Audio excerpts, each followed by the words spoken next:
Good morning, children. Hope you all enjoyed the video which I had sent just now. It was very interesting, isn't it? So, children, today, with the introduction of that video, I am going to introduce to start a new chapter of grammar, that is preposition. Now, what preposition is? Preposition is a word that connects or links a noun, pronoun to the rest of the sentence. That means preposition is such word that connects a noun or pronoun. You all have studied what noun is? The name of person, place, animal और thing. आप सबने पढ़ा है ना noun क्या होता है? किसी व्यक्ति का नाम, किसी जगह का नाम, किसी वस्तु का नाम. ये तो आपने किया हुआ है. या किसी जानवर का नाम.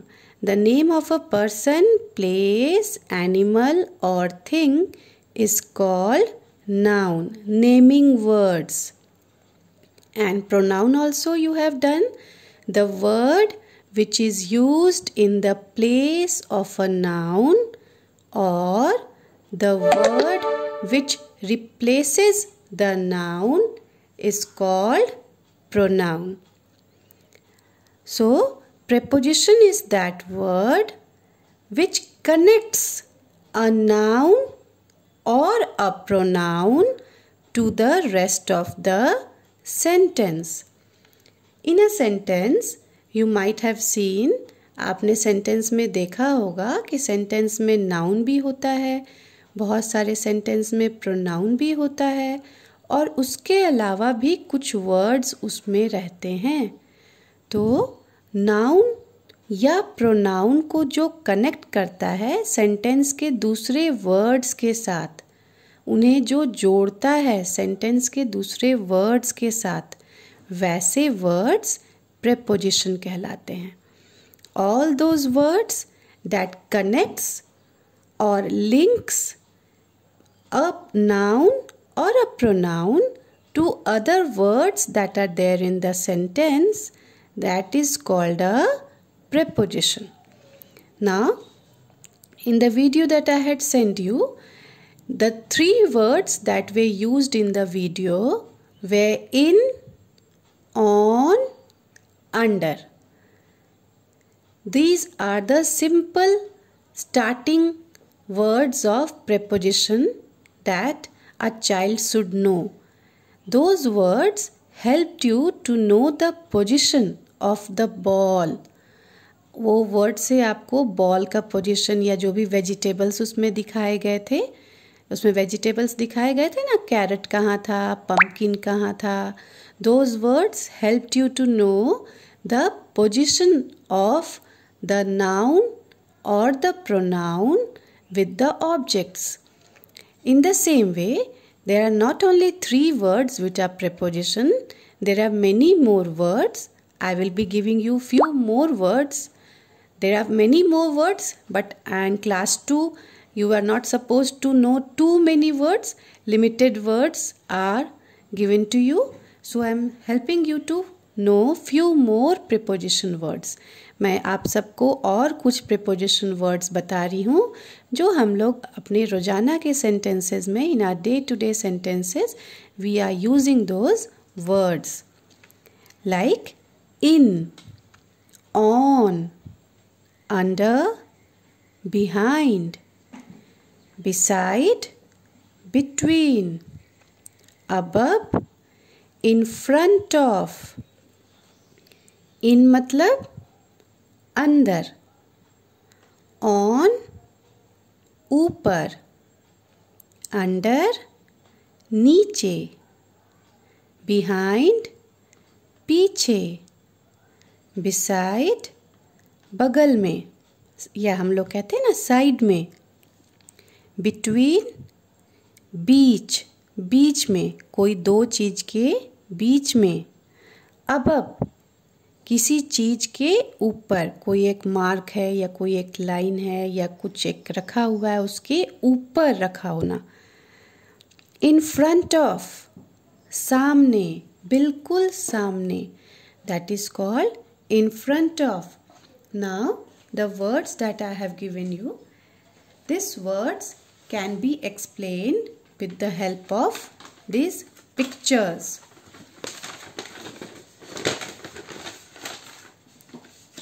Can you see here? Now I have made one picture chart with you. For you, sorry, I have made one picture chart for you, and this picture chart would help you to understand the term preposition in a easier way. So see here. This is a box, ये एक box है। अब इस box के अलग अलग जगहों पर मैं बॉल को प्लेस कर रही हूँ, and through it you will come to know the different preposition words. The ball, where is the ball now? Can you see here? The ball is on the box. Ball कहाँ है? Box के ऊपर है। ये box है, box के ऊपर ये बॉल है। So the ball is on the box. Now ball is also a noun and box is also a noun. What is the word on doing? Word on क्या कर रहा है? इन दोनों नाउन के बीच में एक लिंक इस्टेब्लिश कर रहा है, इन दोनों नाउन को कनेक्ट कर रहा है, इन दोनों नाउन वर्ड्स को जोड़ने की कोशिश कर रहा है। How? Where is the ball? The ball is on the table. अब इसी सेंटेंस को अगर मैं ऑन हटा के बोलूं तो क्या हो जाएगा? The ball, the table. Is there any link establishing between this two words? I am simply saying the ball, the table. It doesn't look like a sentence. It is looking like two different words. ये sentence की तरह नहीं लग रहा। अगर मैं सिर्फ ये कहूँ द बॉल टेबल, क्या ये सेंटेंस की तरह लगेगा?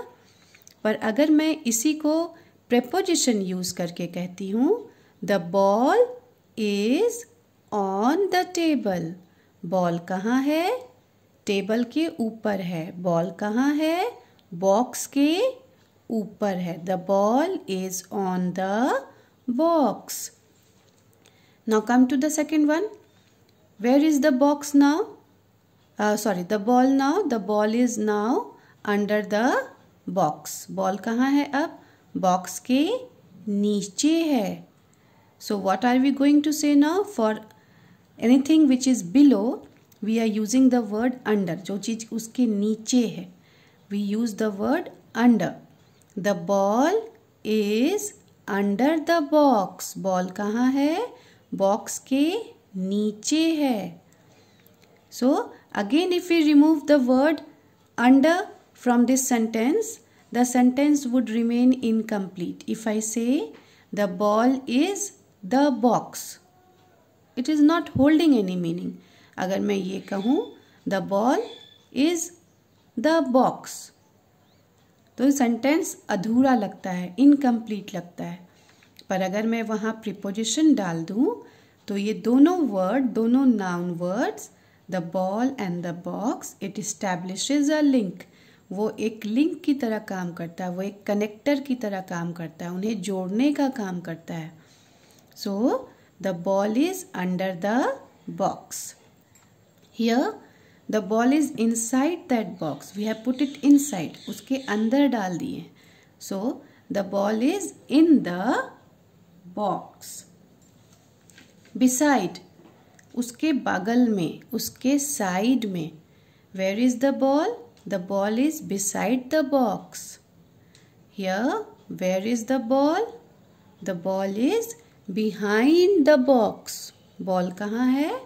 बॉक्स के पीछे है।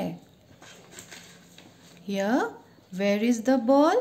The ball is between the box. Ball दोनों बॉक्स के बीच में है।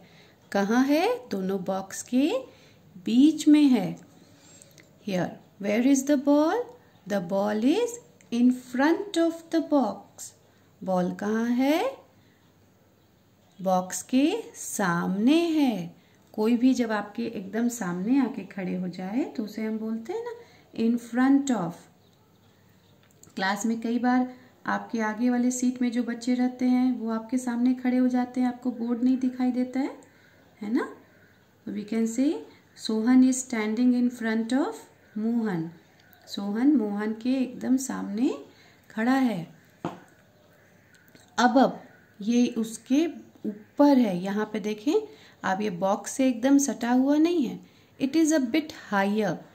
कोई एक पर्टिकुलर लाइन, कोई एक पर्टिकुलर मार्क से जब कोई चीज़ ऊपर होता है तब उसे अबव यूज़ करते हैं. We use on and above, both are used for anything that is on top of it.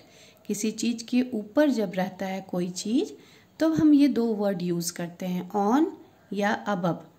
But above is generally used when a particular mark or a particular line or a particular place is given and anything is placed on that point, above that point. उसके ऊपर अगर कोई चीज़ रखा हुआ है तब हम लोग ये word above use करते हैं.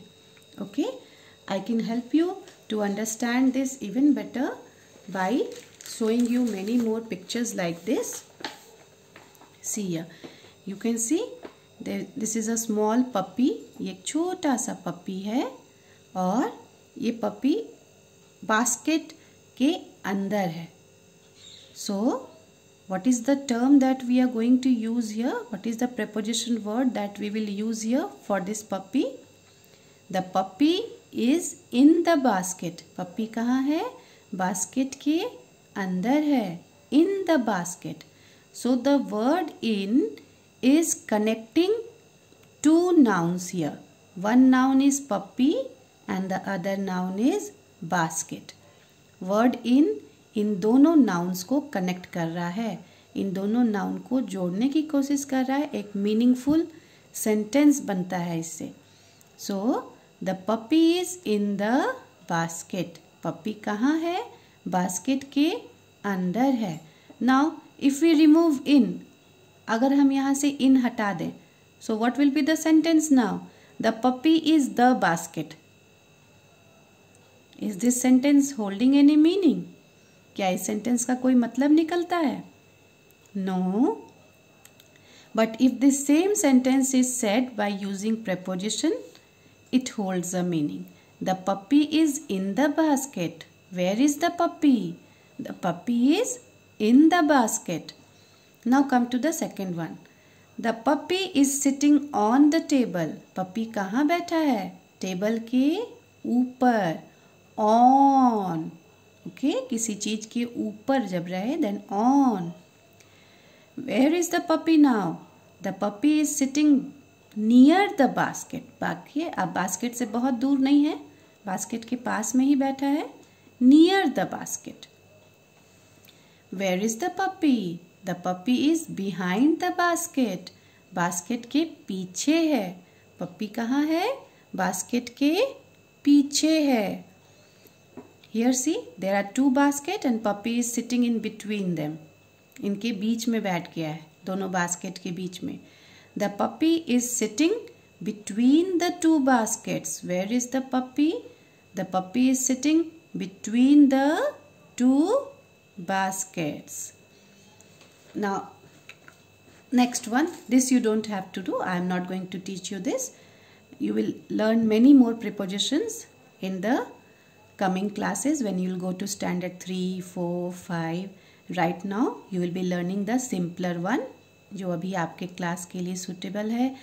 आप अभी छोटे बच्चे हैं इसलिए बहुत सारे preposition words आपको नहीं बताए जा रहे हैं. जो simple है, जो easy हैं, जो आपके क्लास के लायक हैं, मैं वही आपको बता रही हूँ. Where is the puppy? The puppy is sitting under the fan. पप्पी कहाँ है? पप्पी फैन के नीचे है.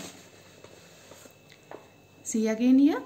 Where is the puppy? The puppy is sitting under the table. पप्पी कहाँ है? टेबल के नीचे है. Where is the puppy? The puppy is sleeping beside its mother. Mummy के बगल में पप्पी सोया हुआ है. Where is the puppy? The puppy is sleeping beside its mother. So, through this example, you have come to know that the puppy is sitting at various places, and all this position of the puppy is shown by using the preposition words. This preposition word is connecting the two noun words. One is the puppy and the other is the basket or the table or the mother or the fan. इन सभी से पप्पी को connect कर रहा है. जो भी दूसरे noun है सेंटेंस में, चाहे वो बास्केट हो, चाहे टेबल हो, चाहे फैन हो, चाहे मदर हो, the word preposition is connecting the two noun words. Now, what you are supposed to do as classwork is that you are going to write this in your copy. This is your classwork. You will write down the definition. आप definition लिखेंगे और definition लिखने के बाद ये preposition words लिखेंगे. This is your classwork. And what is your homework? Now your homework is this. I have shown the position of the ball and the box. What you will do is, this is number 1.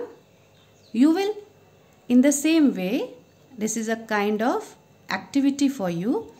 आप ऐसा ही box बनाएंगे. कोई भी colourful paper आप ले लें, any colour paper that you have at home. Please do not go to the shop और ask your parents to go to the shop to buy any colour paper. आपके पास colour paper अगर नहीं है तो आप स्केच पेन से, colour pencil से, क्रेयॉन से कलर कर लें. छोटे छोटे ऐसे पेपर्स कट करके उन्हें कलर कर लें और आप उसे स्टिक कर लें. Okay, what ever is available you use that. So what you are going to do and how you are going to do is, number 1, you will write here like this, that this is number 1, and you will cut a picture and write on. After drawing, sticking this, you have, see, I am showing it again here, that this is the color paper you have made. आपने यहाँ पे colour paper चिपका दिया है. This is your color paper, number 1, and on top of it you make the picture of a ball. एक ball का picture बनाइए. This is number 1, and you will write it. The ball is on the box. How are you going to write it? The ball is on the box. This is number 1. Now come to number 2. What is number 2? Again, आप एक colour paper लीजिए, उसे stick कीजिए. Colour paper लेकर उसे stick करने के बाद आप उसके नीचे एक बॉल बनाइए. Make a ball. And then write the second sentence. The ball is under the box. Okay? Now this way you will do on all the 8 sentences. You will write it in your copy by sticking the pictures, by sticking the box picture and drawing the ball at different positions. आप इसी तरह से ये सारे pictures बनाएंगे. मैंने total 8 examples आपको दिए हैं. You will write all the 8 examples in your copy by drawing the pictures and placing the ball at different position of the box. Complete your work and then write it in your copy. Now from today onwards, you have been asked to submit your copies also So you will submit one of your English copy to the school where you have done all the work, and the remaining one copy, एक copy जो दूसरी English copy आपको कही गई है बनाने के लिए, मैंने शुरू से ही एक क्लास वर्क, एक होमवर्क कॉपी कही थी, तो आप एक कॉपी सबमिट कर दीजिए स्कूल में और दूसरी कॉपी आपके पास रहेगी ताकि आप अपने वर्क को कंटिन्यू कर पाएँ। Thank you.